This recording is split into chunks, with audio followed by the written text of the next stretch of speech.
So welcome to day 16. I'm in here with Cook Up a Storm, who you'll see we bought at the sales 10 days ago. She was featured in our video in day 6. She's such a sweet filly. We still haven't got a nickname for her yet. So we've put a poll up on our Twitter feed. If you want to find us on Twitter, have a look on our feed, and you've got 3 options to choose from. We need as many people to vote as possible. We can either call her Stormzy, which is a great name, but not sure it's a great name for a girl. Cookie, which is obviously in her name, or since her name is cooking related, we've also got Delia. But we'll let you choose. Whichever one wins at the end of the poll, that's the one we're going to give her. She's a really sweet filly, so I hope she finds the right name. We'll see you soon.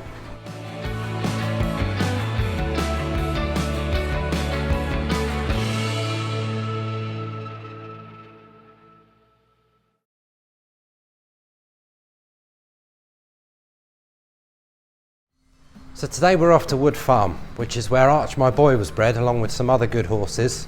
It's the home of John and Liz Mear. They've been really good supporters of mine since I very first started, and I've had some really nice horses off their farm. We're going to pick up a 2-year-old filly today by Delegator. She's a lovely little filly. I've already met her, and there's going to be shares available in this filly, so if you're interested in getting involved, this could be the perfect opportunity for you. Let's get over there and see how she looks.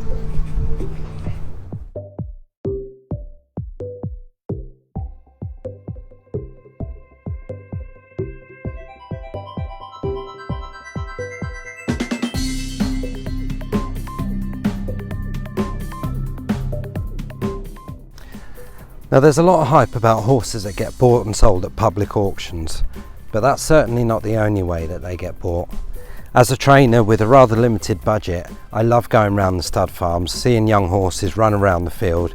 You can really get to see what they're like in their own environment and get a much better idea than just walking around the sales with a catalogue. The chestnut colt here is one of mine. He's a yearling by Charming Thought. Some jumping fans might remember his grandmother. She was Celestial Choir. She won 12 races over jumps, 8 over fences. So he looks like a horse with a great future. I can't wait to get him in October and break him in. These are a couple of foals. The one on the left is the half-brother to Arch, my boy. This fella's by Black Sam Bellamy, and as you can see, is a really handsome young colt. Be a little while before he sees a saddle or even a racecourse, but there's definitely a lot to look forward to with him. Behind him in the background you can just see Kauai, who I used to train, with her foal colt by Requinto. So here's the 2-year-old filly back at home. She's by Delegator, out of a mare called Native Ring, who has bred several winners, most notably my Sebastian. He won his first 2 races as a 2-year-old and then was sold abroad for $250,000.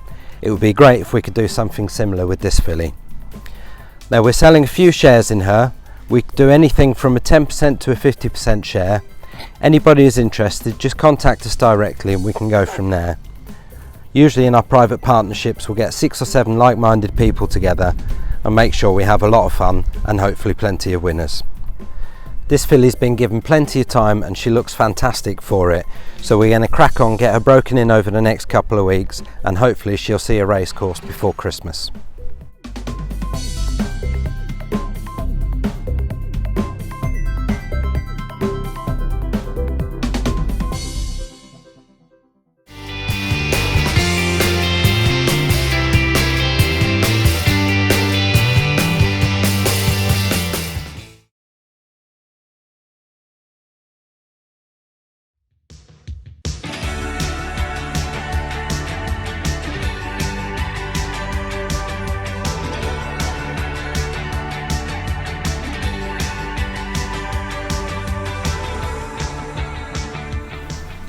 So listen to more ladies running at Lingfield tomorrow, and as you can see, she needs a haircut.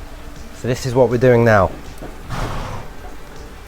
The traditional way of doing this is to gather the longest bit of hair and rip it out, but we don't like doing that. It just does nothing but inflict pain. So we have a solo comb. The concept's the same, but this cuts the hair instead of pulling it out. It's much kinder.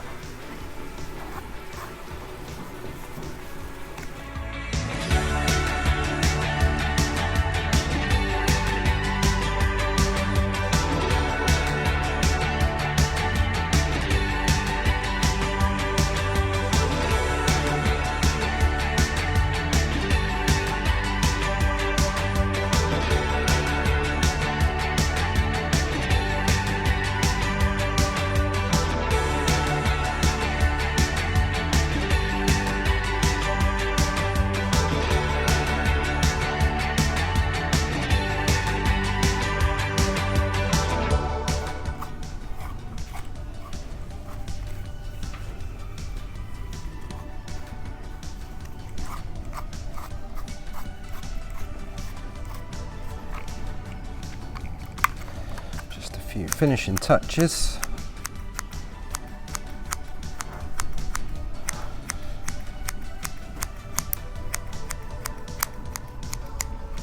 And there we go. It's all ready for a day at the races. You could get out, aren't you?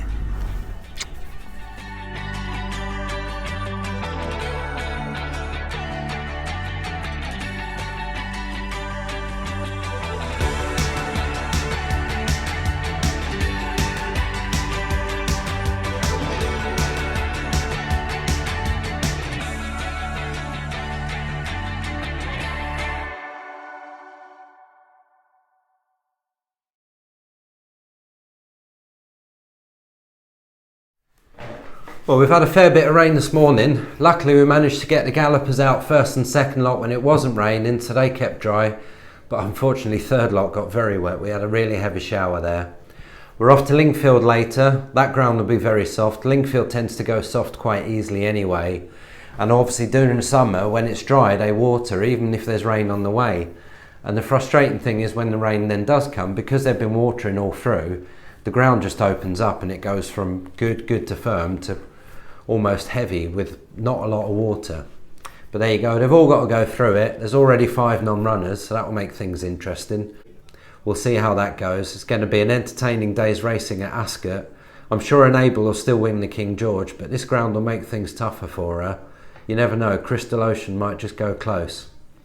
Next week we've got Glorious Goodwood. Really looking forward to that. Looks like we might have a runner. We've got Lady Pendragon, who's our 2-year-old by Camelot. She's got her first entry in the Fillies Maiden there on the Thursday. So we'll see how that pans out and hopefully we'll go and have a good day there with her.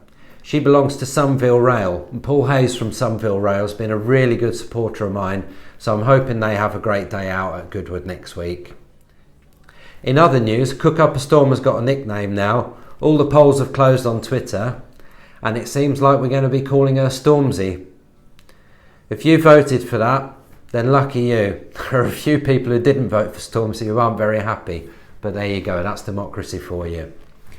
Also, Izzy, who you saw the other day, the 2-year-old we picked up, she's settling in really well. We've still got a few shares available in her, so if you're interested in something like that, just get in touch, you never know, she might be the one for you.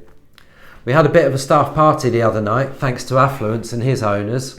We went to the Mexican in town. If ever you're in Newmarket and you want to go for a nice meal, I can highly recommend El Guaca. It's a great place and the margaritas are fantastic. Anyway, that's about all for now. We'll see you tomorrow. I hope you have a great weekend.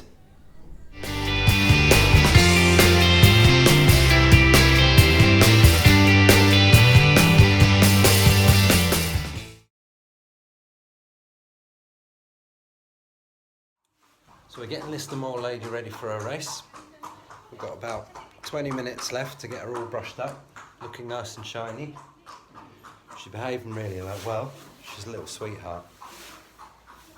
Here we go.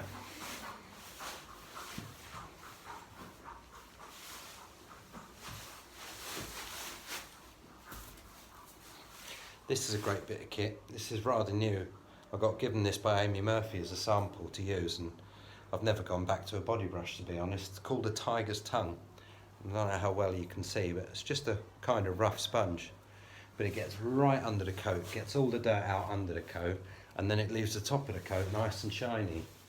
So it does a really great job, and because it's like a sponge, they don't seem to mind it so much around their eyes and on their head.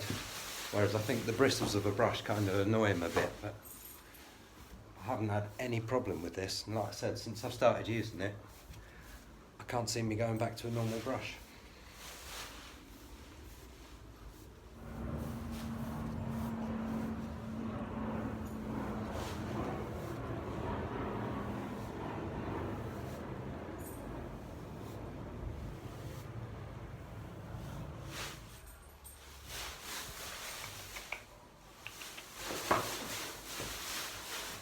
So there we go, all quarter marked up and ready.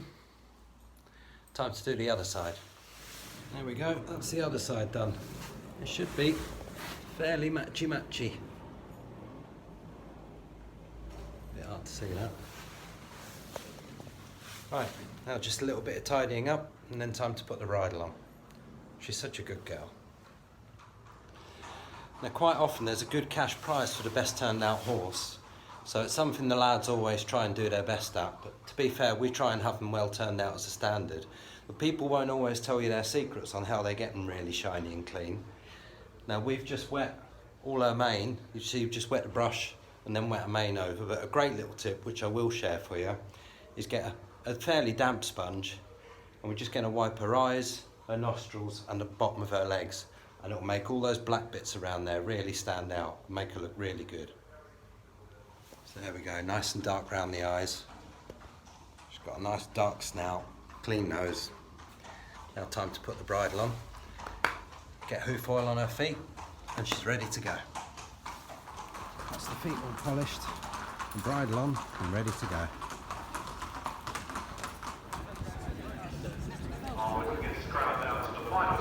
That's it, get in it. It's not some sort of a game. Yes, it is. Ready?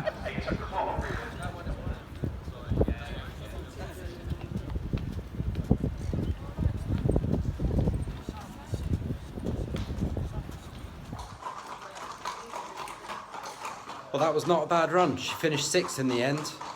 She got bumped coming out of the stalls, and being a little horse, every time she gets bumped by another one, it knocks her for 6 and she loses 5 or 6 lengths, but Jacob got her up there again. It's only his 4th ride, and to be fair, he's shown quite a bit of talent for somebody with such little experience. She's not the kind of horse that really helps you. He had to work really hard, especially on the soft ground. She didn't like that, but it was a good step forward for her. She's been one that we've really struggled with, but the last 2 runs, although she struggled at the start, she's run on at the end. So we're going to run her over a little bit further, hopefully better ground next time, and if she could just get a good start, she'd be so much closer. It would give her a lot less work to do at the end. But the fact is, she's finishing her races really well. So we'll keep plugging on with her until the end of the season, and hopefully we'll get a win or 2.